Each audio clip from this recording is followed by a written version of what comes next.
From the Homestead Studios in Santa Clarita, California, it's Just the Tip-Sters with Melissa Morgan. Love to love you, baby. If you've got a tip for Melissa, a scrapbook you found in the attic, a sudden day off your boss is giving you for no apparent reason, the exact moment the Discovery Channel decided to start discovering only bad reality shows, anything, tell us about it by calling the Tipster hotline at 832-TIPSTER. That's 832-847-7837, or send an email to jttipsters@gmail.com. And now here's your host, poking holes in bad alibis and badly designed, easy-to-assemble Swedish furniture, Melissa Morgan. More cowbell?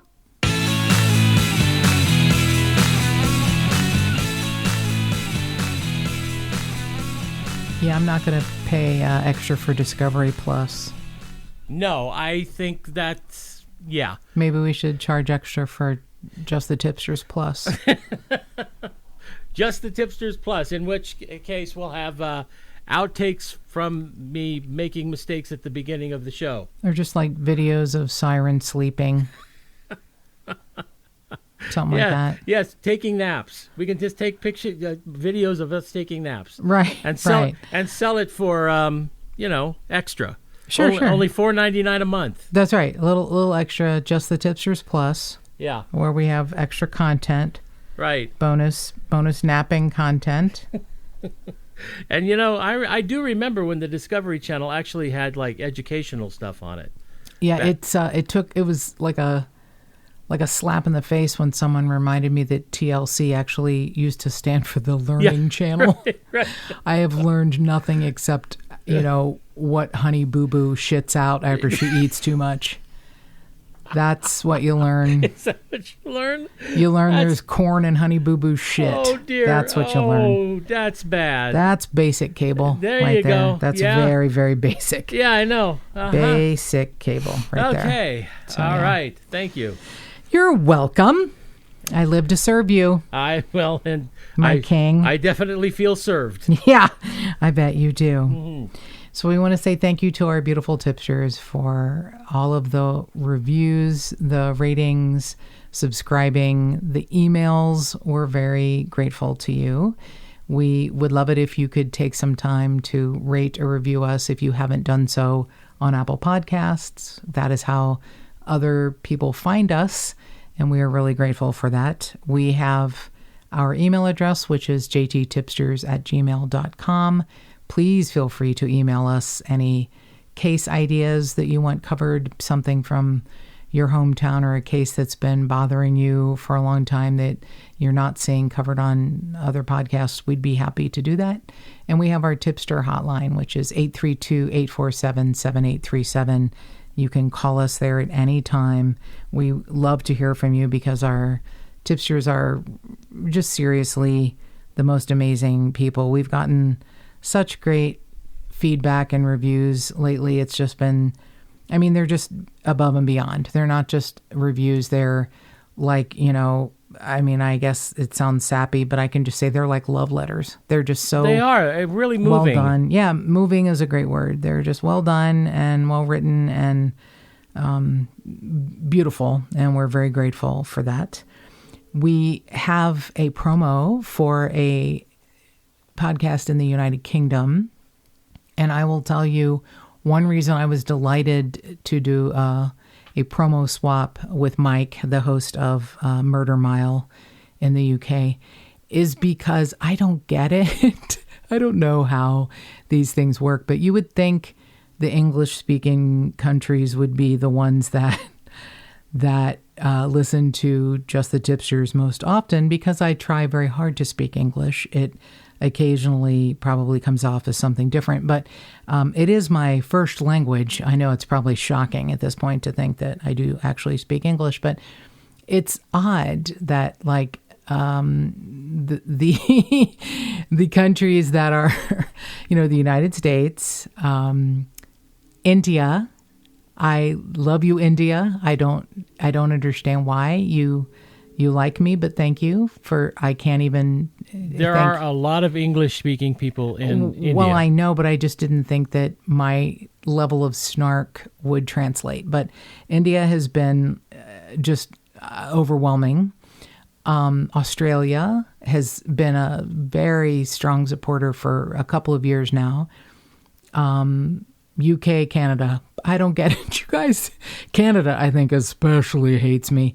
I don't really get it, but, I've never done anything to you people. We've even hosted Canadians in our home. We let them stay here for a long time. But yeah, UK, maybe it's because of my sad little, British heritage. I thought the UK would just welcome me with open arms. And they're just sort of like, yeah, fuck off, bitch. We don't need your shit here. I don't know if I'd put it that way. Well, I would. That's exactly how I'd put it. So we are delighted to hear from Mike of Murder Mile. And here is his promo.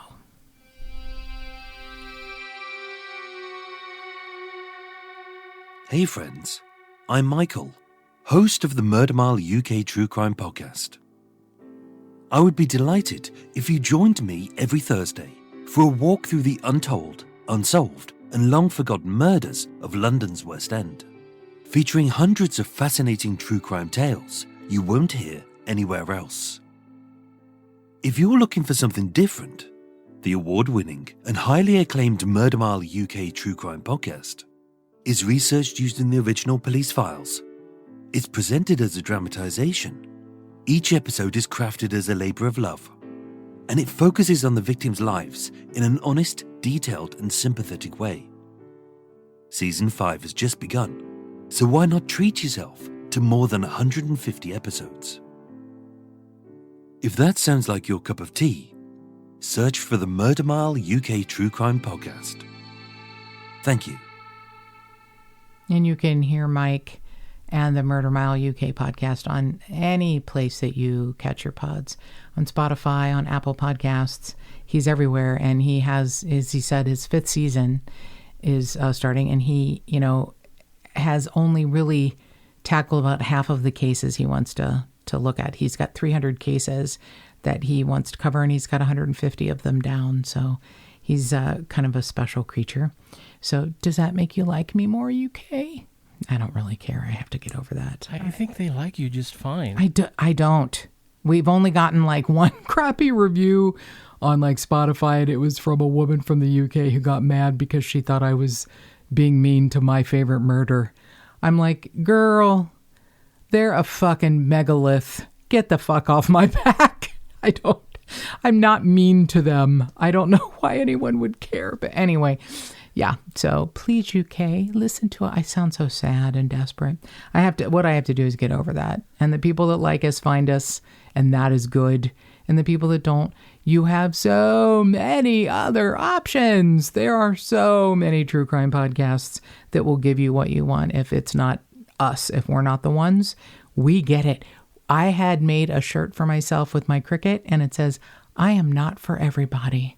And that is the truth. So help me God. That is spelled out in heat press vinyl on a shirt. I am not for everybody. And I think if you are for everybody, you're probably boring. So, and no one's for everyone. No one is for everyone. So the people that do find us and like us, we are grateful. And there's no us without you. So thank you, our beautiful tipsters, for listening to us. So I didn't want to cover this case. I really did not want to do this. I felt like it had been covered a million times, and I'll be damned if I'm having trouble finding other places that had covered it. So I don't know what I was thinking, but it's also so like difficult, as I'd mentioned, it's the people we're supposed to protect are those among us that are the youngest and the oldest. And when it's someone who's young like this and such a weird story, and, when someone goes missing and you dig, especially a child, you dig through their life like with, up their butt with a microscope, is I believe what producer Mark likes to say, and you don't find anything odd or unusual or, incriminating, let's just say, it makes it even more disturbing. And this is the case of Asha Degree. Now, the entire time I've seen this case pop up so many times over the years. I thought her name was pronounced Asha. So it's A-S-H-A. And I, in my mind, had just been saying Asha in my mind whenever I thought about her case. But I have heard people who know the family and knew her say Asha. So I'm going to say Asha. So Asha Degree, beautiful 9-year-old daughter of Harold and Aquila Degree. And she has a brother just like a year older named O'Brien. So O'Brien and Asha shared a bedroom in their sweet little house in Shelby, North Carolina. Now, because Asha has been missing since 2000, she is known as Shelby's sweetheart. And she really is, I mean, there are still billboards up to this day that, you know, here we are 21 years later on Valentine's Day. She, you know, is still the sweetheart of Shelby, North Carolina in Cleveland County. She just is. So her parents got married on Valentine's Day in 1988. And then they had O'Brien, and then they had Asha. Now, I don't exactly know why they shared a bedroom. You know, they're 9 and 10. Maybe it's because they're young enough, because the house is listed as having 4 bedrooms, but maybe the other bedrooms were used for something else, but they shared a bedroom. They were, you know, they were close. They were a very religious family. They attended a Baptist church every week without fail. They were very involved in the church. They enjoyed going and being with, you know, their fellow churchgoers. Asha was very much into her weekly Bible study. You know, they were very Christian-oriented, and they tried to protect their kids from the outside world. So they limited the time on television, and they had no access to a computer. They didn't have a computer at the house. And part of it is Aquila saying every time you turn on the TV, there's a pedophile who's lured some kid out of their house.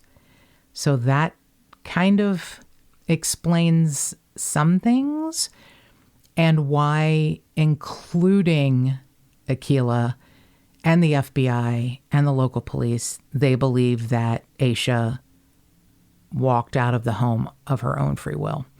There's been a lot of questions as to, could she have been groomed? Could someone have lured her? And if they did, they would have had to have done it in person. It would have had to have been someone in her circle that knew her, because there was no way someone could pretend to be a child, let's say a predator online, because she had no access to anything online. She was a mature 9-year-old, but not as far as in the world of technology. She, you know, wasn't backward just because her parents were strict and religious. She knew what was going on in the world, but she wasn't of the world, if that makes any sense. This case is such a crazy mystery. It's still 21 years later, one of the most strange things I've ever heard. So Asha Degree was a 9-year-old 4th grade student at Falston Elementary. She was an outstanding student. She had a perfect attendance record. She was very much into science and math, which is yay Asha, because that was the things I was really bad at. They said she had a little trouble catching up with reading, but I'm not even sure if that's true, because she had wanted to become an illustrator when she grew up. Here is a point that may or may not be of interest, but in her English class, the group had just finished reading a book called The Whipping Boy by Sid Fleischman. And it's a kid's book about, you know, 2 kids who run away from home, but they eventually come back. So that, you know, maybe, you know, she got an idea or something like that. But that's just kind of conjecture at this point, because they weren't even sure that book, you know, influenced her in that way. But besides her education, she was really into sports, and she loved basketball. And she was on a Pee-wee team, the Falston Bulldogs. And so was O'Brien. He was also very heavily into basketball. Now, she was a point guard. And what had happened on Friday, the 11th of February of 2000 was that the schools were going to be closed for a 3-day weekend because of President's Day.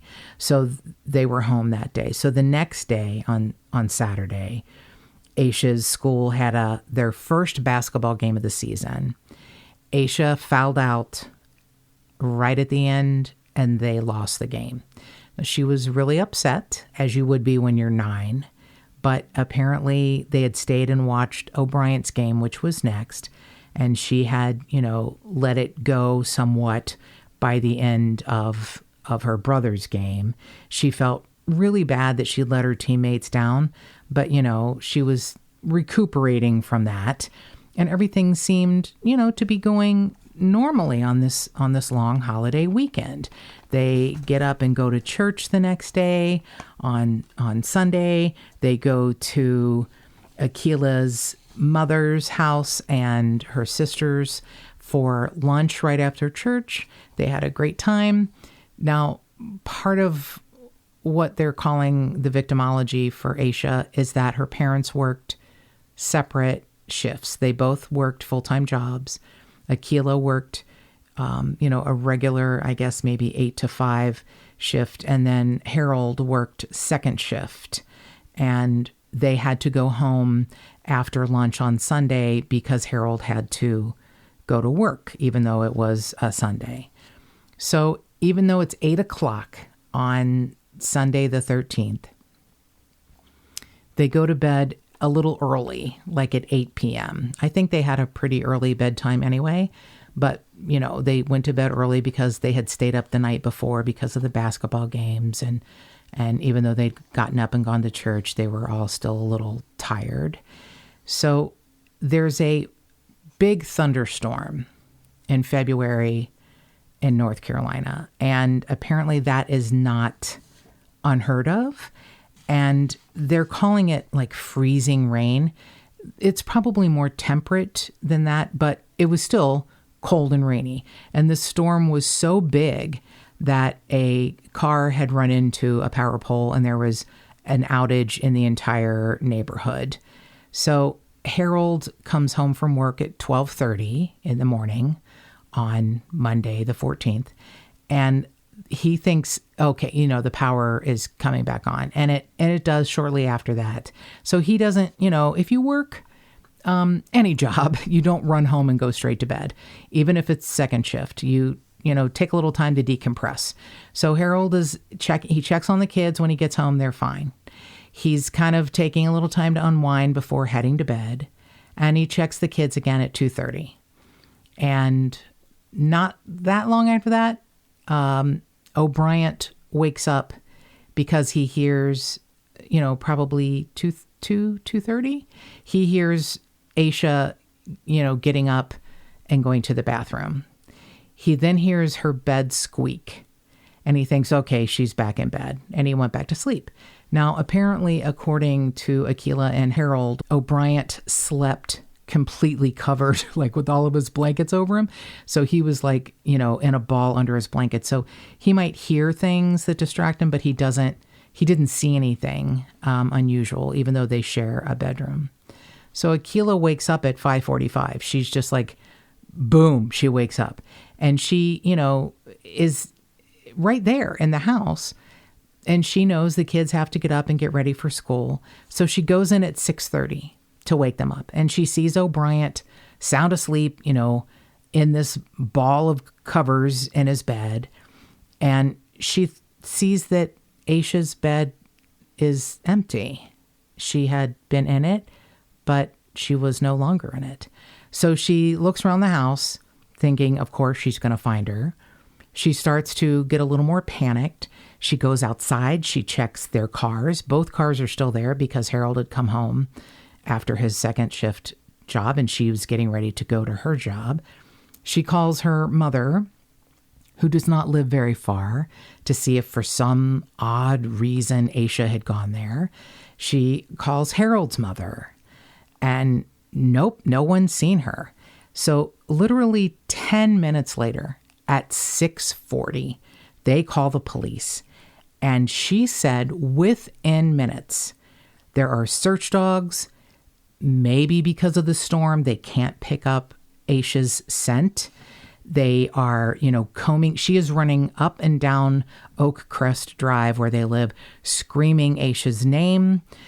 Like within an hour, there are 60 people, in the area who are combing out all over the neighborhood to find her. By noon, there's a helicopter with infrared heat detection who is trying to find anything. They find nothing. People from her church congregation are showing up. They are looking everywhere. There was one mitten found, but that did not belong to Asha, according to her parents. So they go back into her room and they find a couple of pieces of information that help. Her backpack is gone. Her house key was always kept in her backpack. She had her little purse that was in her backpack, and some of her clothing is missing. And all of the doors and windows are locked, which they believe, including her mother and father, believe that she left of her own volition. O'Brien didn't hear anyone knocking at the window. He only heard Asha get up to go to the bathroom. He heard the bed squeak, which he thought was her crawling back into bed, which now might be her bed squeaking because her backpack's on it and she's putting things into the backpack and it's getting heavier. By that night, she is all over the local news. And they're combing this North Carolina Highway Route 18. And finally, because it's on the news, 3 people call in and say, I saw her sometime between 3:45 and 4:15. 3 different cars saw her. This is in the morning. Yep. Now, I have different recollections here of people that are saying it was only a block away from her house, but one of the witnesses said, no, it was more like a mile or so.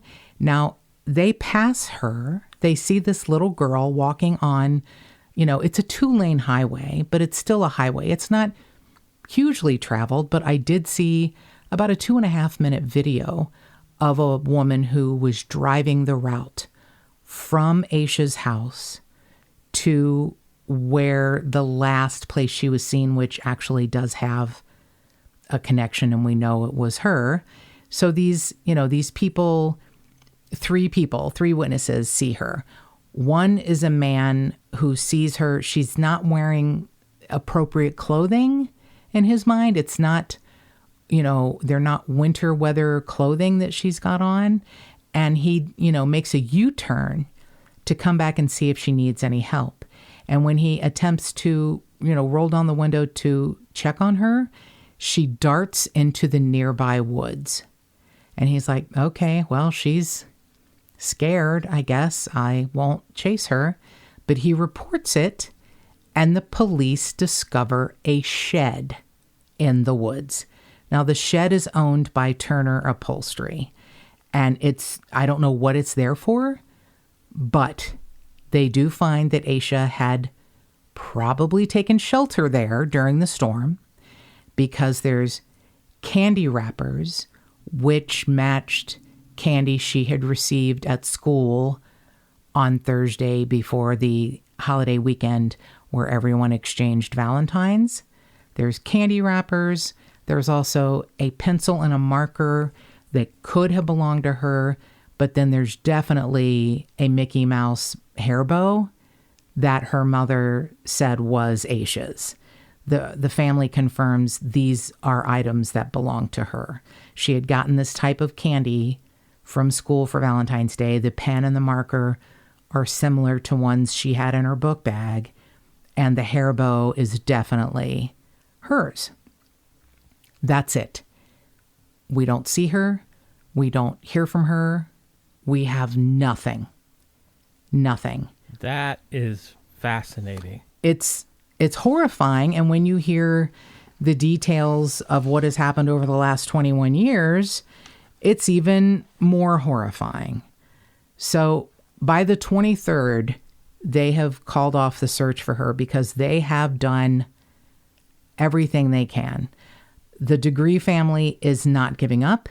They want to try and bring something to the table that may help, shake out some tips. They start selling T-shirts with Asha's picture, and she is a beautiful little girl. She has a very old soul look about her, which is why I think that at 9, she was probably more mature than you can imagine a 9-year-old being, even though she wasn't exposed to things like the internet.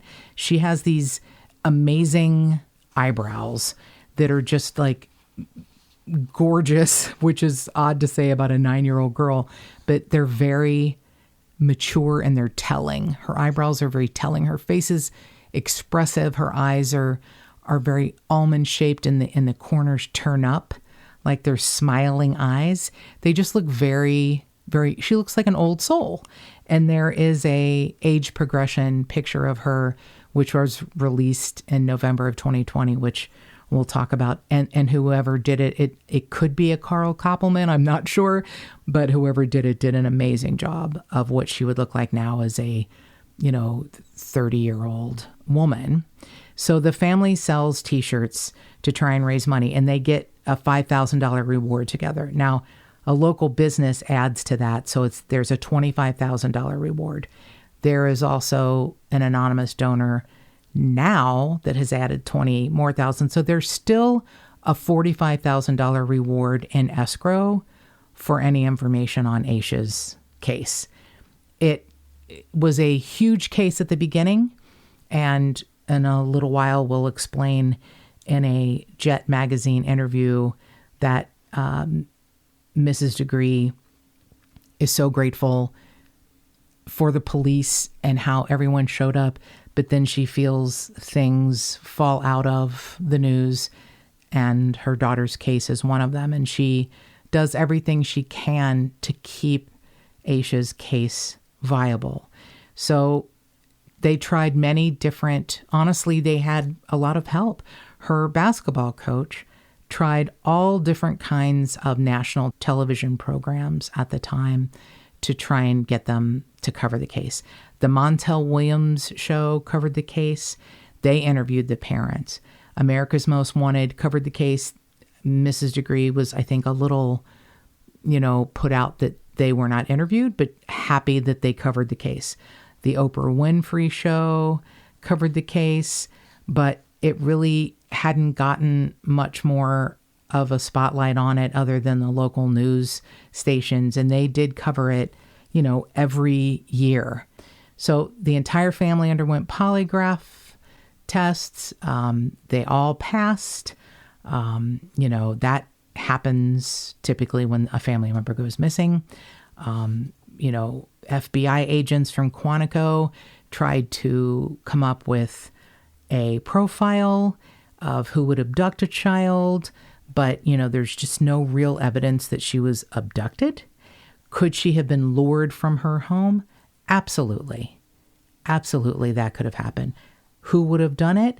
It would have had to have been someone close, because she didn't have a lot of opportunity. There wasn't a lot of opportunity for someone to do this to her. In the meantime, there's a few cases that come up that have similarities. I am not sure that these cases are related, but we will talk about them at least in the surface. So August 3rd of 2001.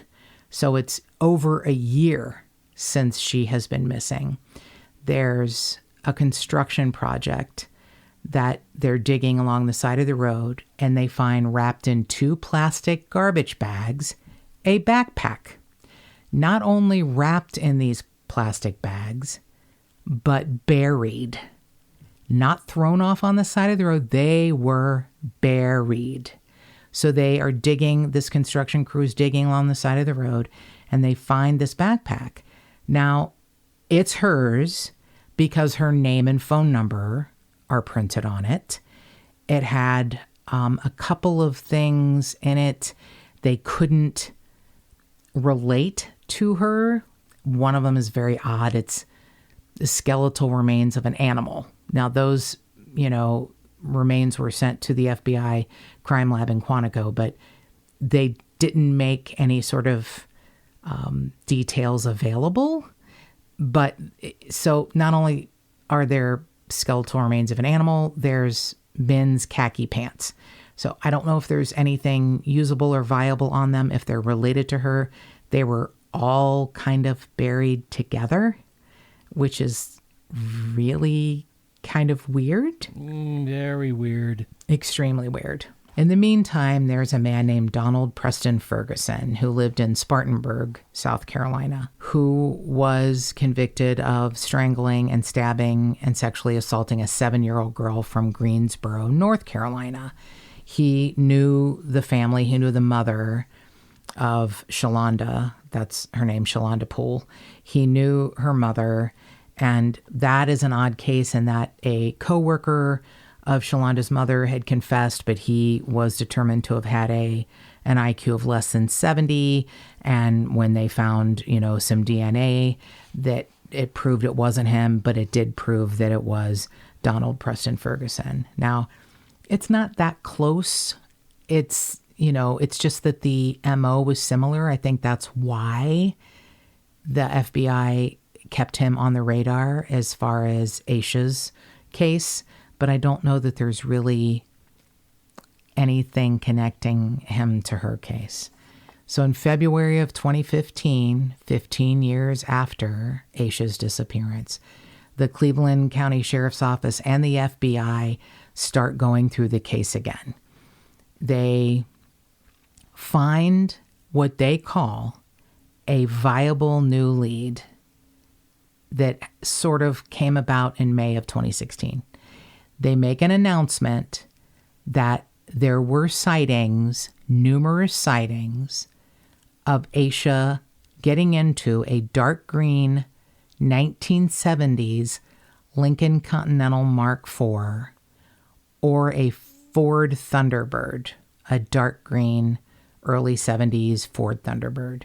Now, if it's a viable piece of information, there has to be more than one person who has reported this, and those people have to have not known each other. It has to be something that they can prove and quantify, that more than one person saw her or someone who looks like her getting into this early 70s Lincoln Continental Mark IV or Ford Thunderbird. It also is described as having rust along the wheel wells, which is pretty distinctive. So my thought would be they saw her sometime during the daytime. I don't think during a storm and when it's dark, you would see something like the rust on the wheel wells. I would think it would have to be during the daylight hours. So in 2018, the Cleveland County Sheriff's Office revealed a few more things. Now, obviously, they have kept Asha's case close to the vest to try and find the correct person. When you have people who confess to other children's abductions or murders and you find out that they didn't do it, you need to keep things back, right? Well, they finally released in 2018 that there was a piece of evidence, 2 pieces of evidence, that they're not saying if they were found in the book bag. They're not saying if they were found in the shed. But one is McGilliott's Pool, which is a book by Dr. Seuss. It had been checked out of the Falston Elementary School, which is where Asha went, but there's no record as to who checked it out. It was checked out at the time. I guess they had the stamp probably in the book, which is what they used to do in the old days, kiddies. But they don't know who, the school didn't keep records that far back, especially since they don't release it until October of 2018. I think if they had checked, closer to 2000, maybe the Falston Elementary School library would have had more records, but 18 years later, So the second clue is a white t-shirt with a red collar that has red matching sleeves And on the front is the band, The New Kids on the Block. Now, I don't know that this would have been Asha's item. She's much too young to have been a fan of New Kids on the Block, who were, late 80s, early 90s? She would have been an infant. I don't know. They were kind of out of style by then. Yeah, exactly. I don't know that is hers. I don't know that the Dr. Seuss book is hers. It's age appropriate, but there's also something that's very rarely mentioned. A really intelligent dude named Craig Berry, who has a blog called The True Crime Articles, has this piece of information I haven't seen mentioned many other places. In that book bag was a tiny school photo of a girl who's unidentified, not listed as any of Asha's classmates. It's described as a passport-sized photo. So it's a small photo, like those school photos, of a young girl, a young African-American girl, who isn't Asha and isn't any of her friends. Now, could it be a red herring? Could it have ended up in her book bag by a perpetrator who put it there and then buried the bag? Could it? I've heard people suggest that someone groomed her to leave her home by saying they were a young girl and sent her letters because she couldn't get emails. She didn't have a cell phone. Could someone involved in her church? Could someone involved in her school? Could someone involved in her basketball team have presented themselves as a young girl and said, we can run away together? Now that sounds plausible. It's just a theory. It's just a theory. Here's what that's baffling me is that if she had been abducted, why was she seen by herself walking that road? And when the driver tried to help her, she ran into the woods. And she had her backpack on apparently when he saw her. Mm-hmm. That indicates that she was by herself. She was going somewhere to meet somebody. Yes. So I guess it could either be that somebody lured her somewhere, told her to go somewhere, and then abducted her, took whatever, maybe murdered her or whatever. Or it could have been like you say, this young girl who told her to go somewhere. I mean, at the end of the day, it's probably all not to a good end. Right. But I think that sounds very intriguing.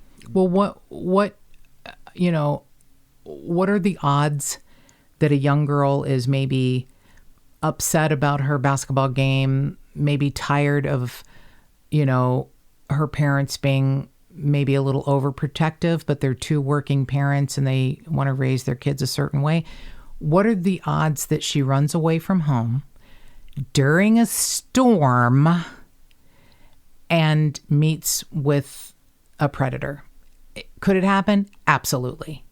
Are there predators who drive around rural areas at 2, 3, 4 in the morning looking for kids? Maybe. Would a little 9-year-old girl get up of her own free will at 2:30 and head out during a storm with her backpack with some candy and some clothes? Good questions, but I wouldn't have got. If I went to bed at the age of 9, I was down. I didn't get up. I wasn't a kid who got up a lot. I guess there are kids who have insomnia. I will tell you, there are other people that have said, "What if she was sleepwalking?" There are people on both sides of the sleepwalking fence. A sleepwalker wouldn't have thought to pack their book bag and would have been jarred awake when they walked out into a storm. There are people who have said, I was a sleepwalker as a child. Many times I packed my book bag for school, got up, and I had to walk past my mother's bedroom, and she heard me and would find me out on the porch and have to turn me around. Yeah. I mean, I was a sleepwalker when I was a teenager, and I did things like I took showers and it didn't wake me up. Wow. I walked outside into the cold and it didn't wake me up.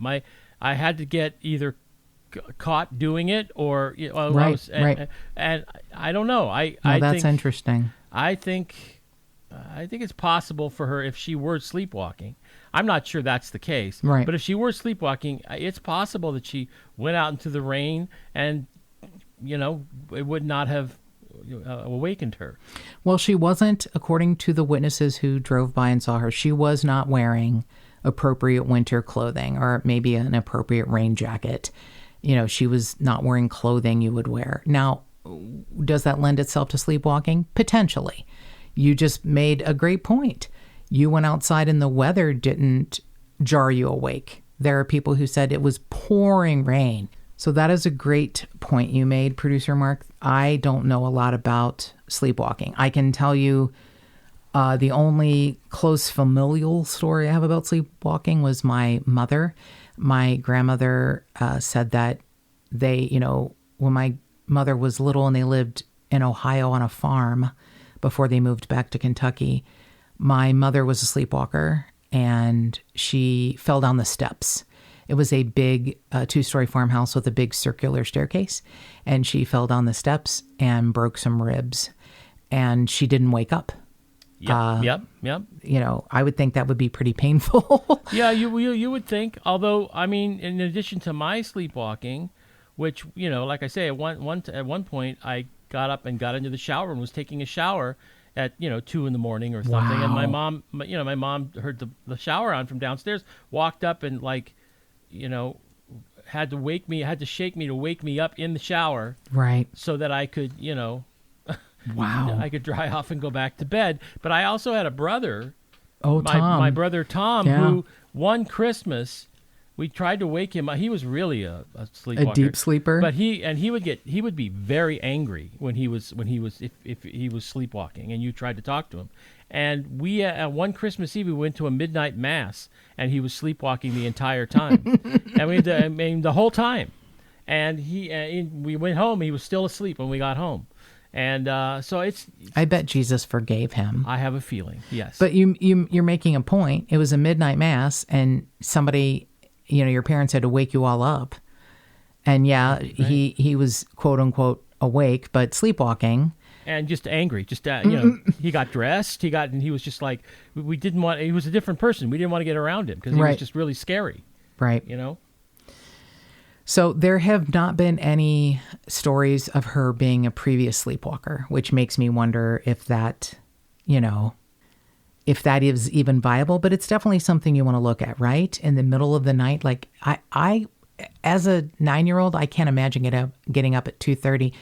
And actually, this is a story when we lived in on Mills Road in Kentucky, and my grandparents had built onto their ranch-style house. So there was 2 bedrooms and a bathroom at the end of the hallway that they built on for my mother and I when my mom left my father and we lived with them. And we didn't have air conditioning. And someone came home. It was on the corner of Mills Road and Sugar Tree Drive. And someone came around the corner at 2 a.m. on a Saturday night, Sunday morning, after the bars had closed, and missed the turn and ran their car into the tree, which was right outside the window in my bedroom.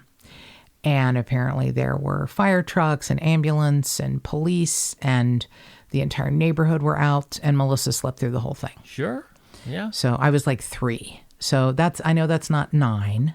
I don't know how a 9-year-old girl is out of bed, out of the house, packed a bag, walking through a storm, literally seen 2 miles from her home the last sighting where she then runs into the woods, which I would say is unconfirmed, except for the fact that they found her items in the shed in the direction of where she ran.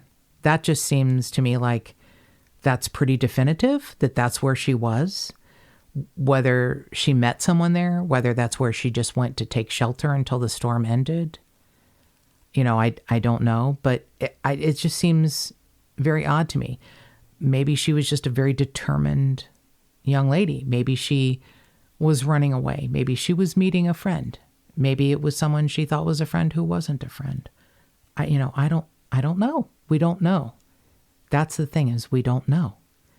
But one of the, I'm just going to call them red herrings that have popped up in this case is a man named Baron Ramsey. He was a Mecklenburg County jail inmate, and he had gone to school with Akilah.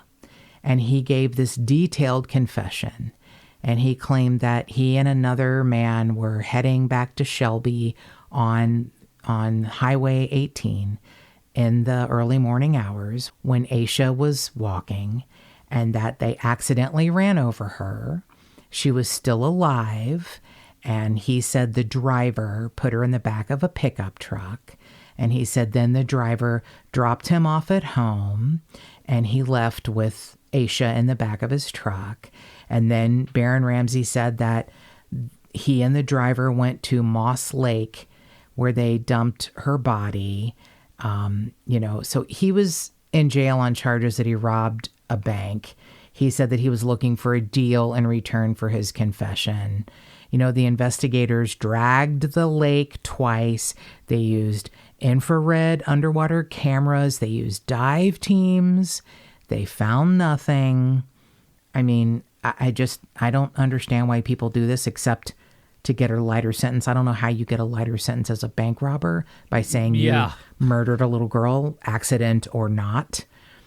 And then November of 2020, a letter is sent to the Shelby Star newspaper, and it is from an inmate named Marcus Mellon. And he says, Asha Degree has been missing for over 20 years. 4 months ago, I found out her whereabouts and what happened to her. She was killed and then took and buried. I do know how and what town she's in.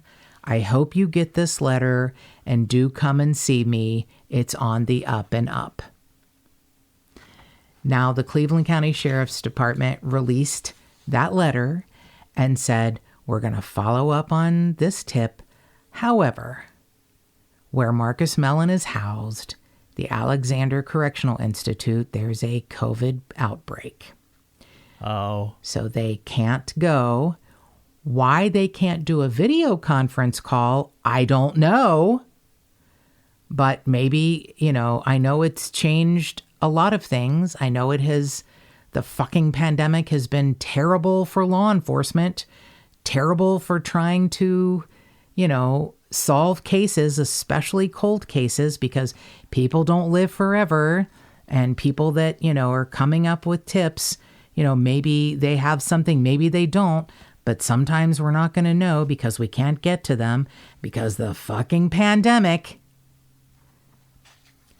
Yeah. I think I understand why cops don't want to interrogate somebody by video, because it's not the same. You can't get in their face. You can't put the pressure on them.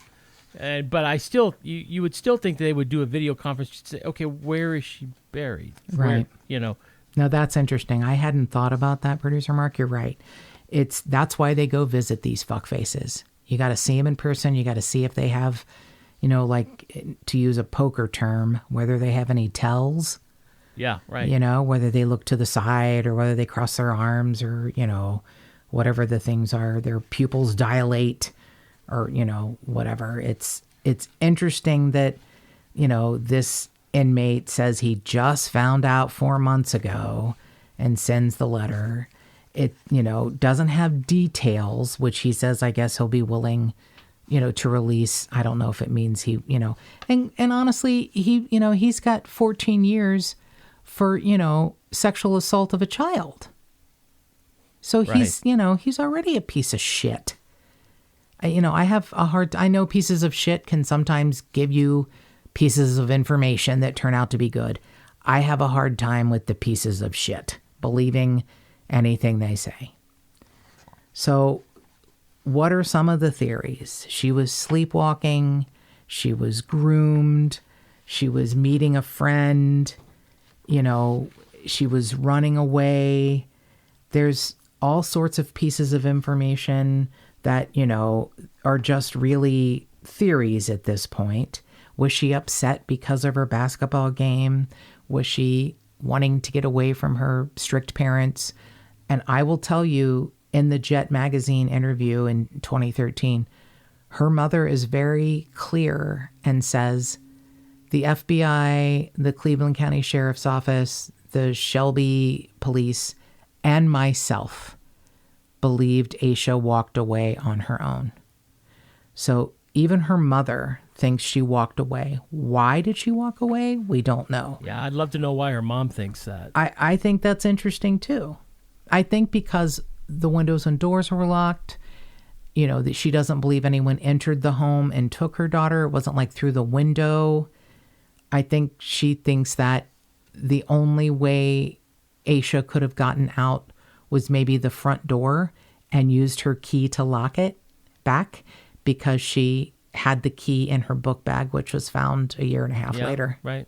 I mean, I don't know either, but I can tell you the speed with which the police showed up.